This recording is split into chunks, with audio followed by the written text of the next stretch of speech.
Queridos irmãos, queridas irmãs, então esse vídeo de número 361. A Gênese capítulo 10, geração espontânea. E na questão de número 20, Kardec assim nos relata, né? É natural se pergunte, geração espontânea é o tema. É natural se pergunte por que não mais se formam seres vivos nas mesmas condições em que se formaram os primeiros que surgiram na Terra. Então, é natural que se pergunte por que não mais se formam seres vivos nas mesmas condições na atualidade em que se formaram os primeiros que surgiram na Terra. Aí é a questão da geração espontânea. Mas será que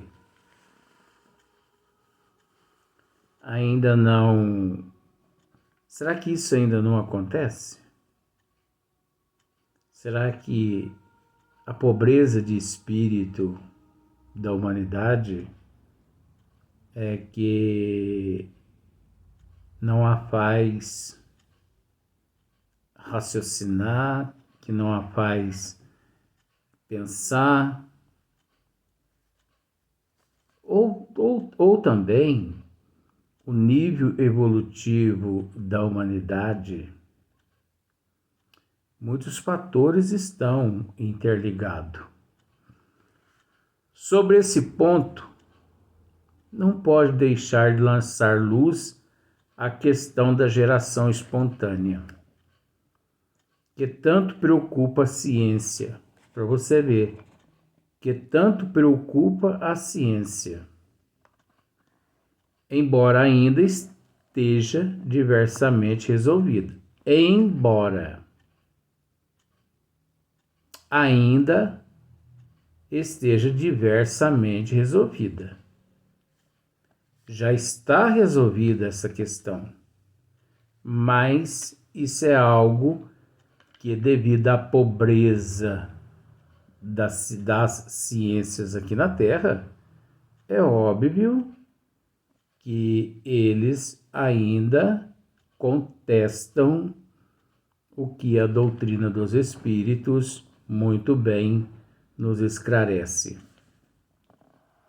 O problema é este: formam-se, nos tempos atuais, seres orgânicos pela simples reunião dos elementos que os constituem, sem germen, previamente produzidos pelo modo ordinário de geração, ou por outra, sem pais nem mães?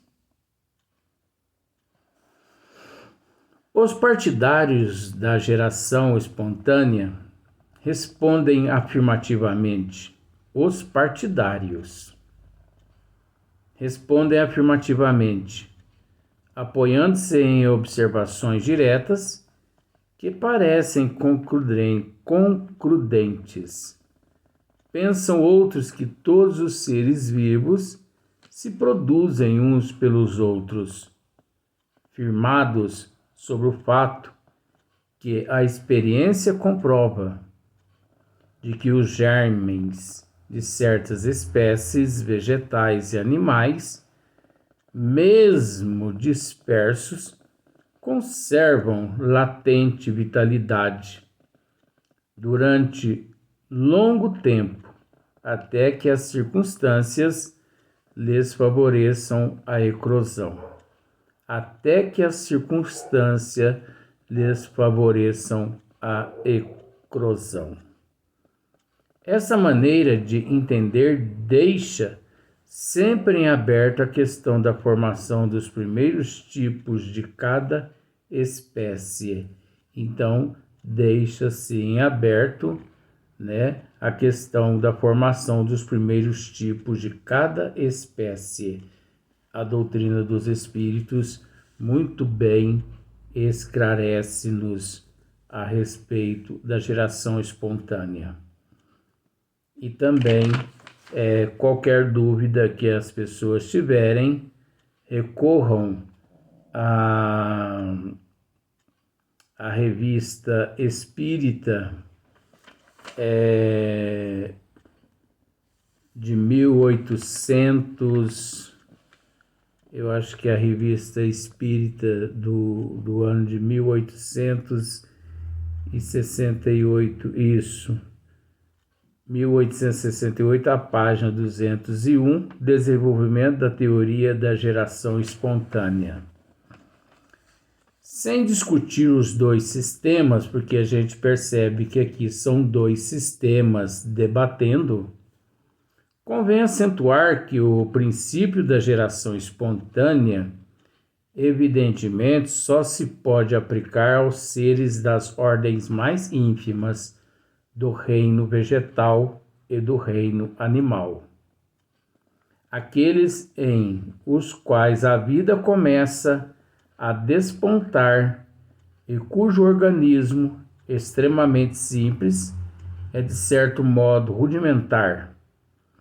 Foram esses, com efeito, os primeiros que apareceram na Terra e cuja formação houve de ser espontânea. Assistiríamos, assim, a uma criação permanente, análoga à que se produziu nas primeiras idades do mundo.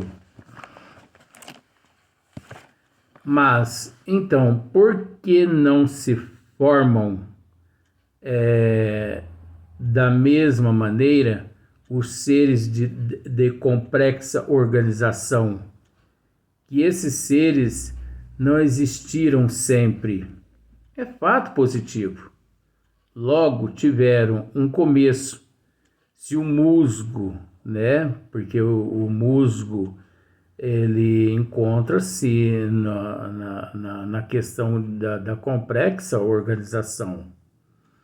O musgo, o líquen, o zoófito, o infusório, os vermes intestinais e outros podem produzir-se espontaneamente, porque não se dá o mesmo com a árvore, os peixes, os cães, os cavalos?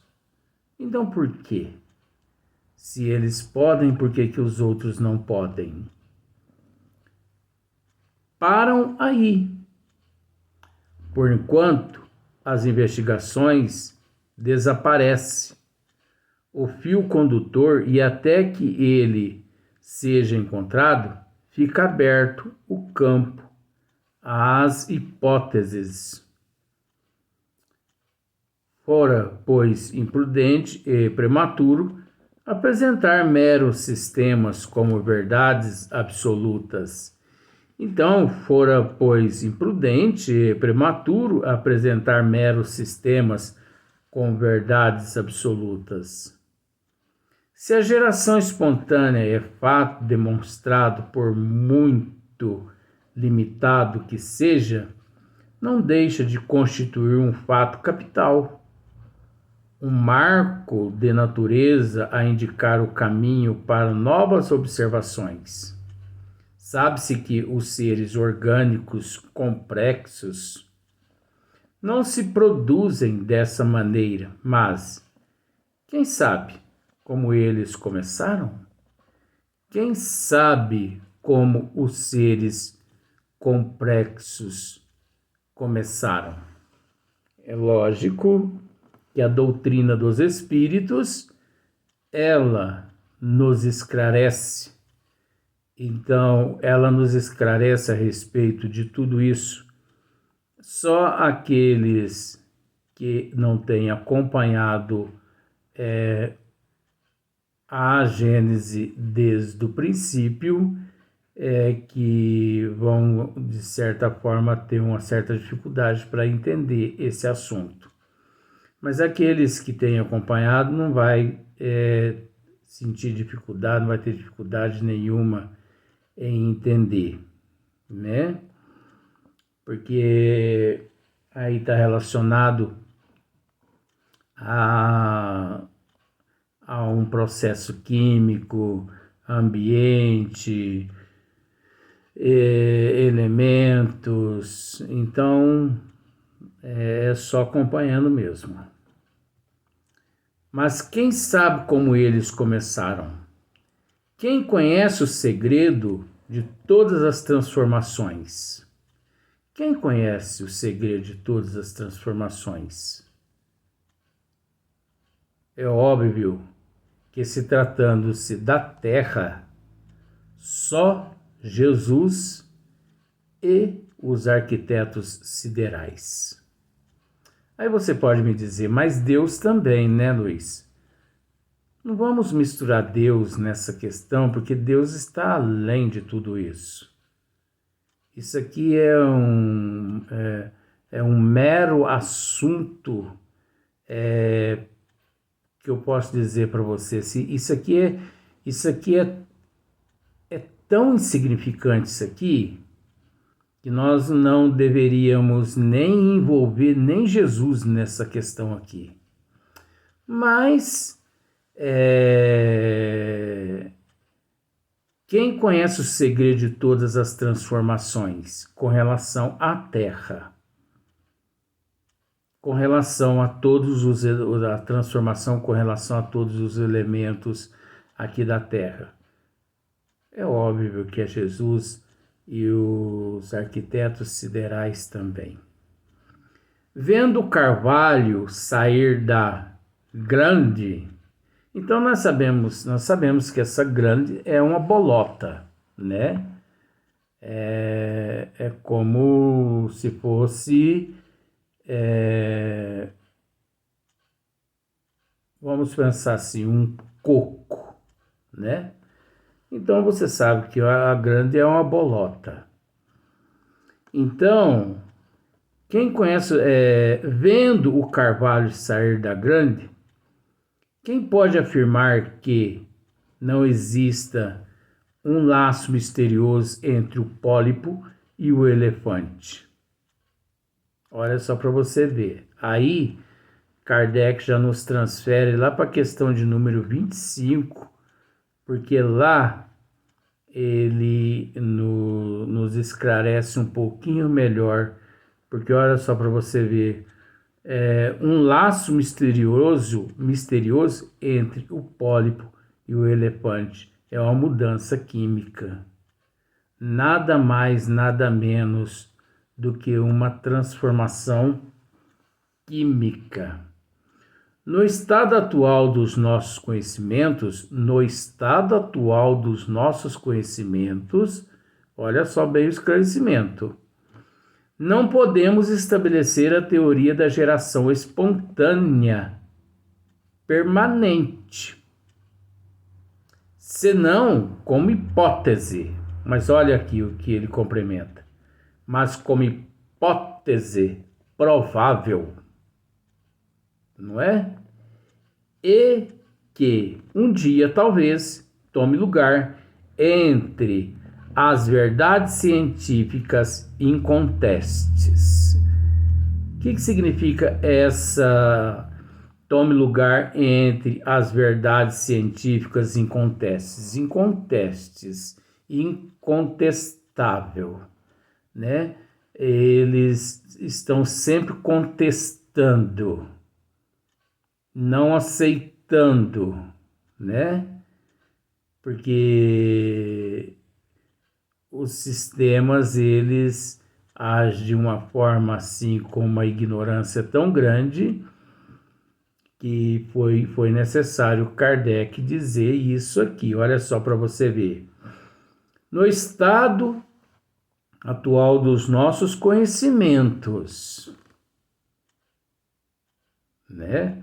Não podemos estabelecer,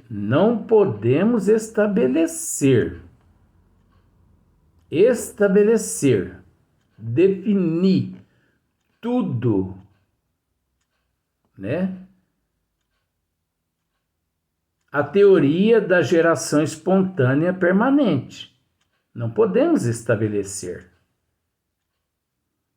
senão como hipótese. Mas hipótese provável, então, existe na atualidade, sim. Existe na atualidade, sim, a formação, ou melhor, a geração espontânea, só que não é aceita, ela não é vista de acordo com a luz da doutrina dos espíritos, devido aos sistemas não estarem também, vamos assim, lá preparados, né? Porque não é só a humanidade que não está preparada, não.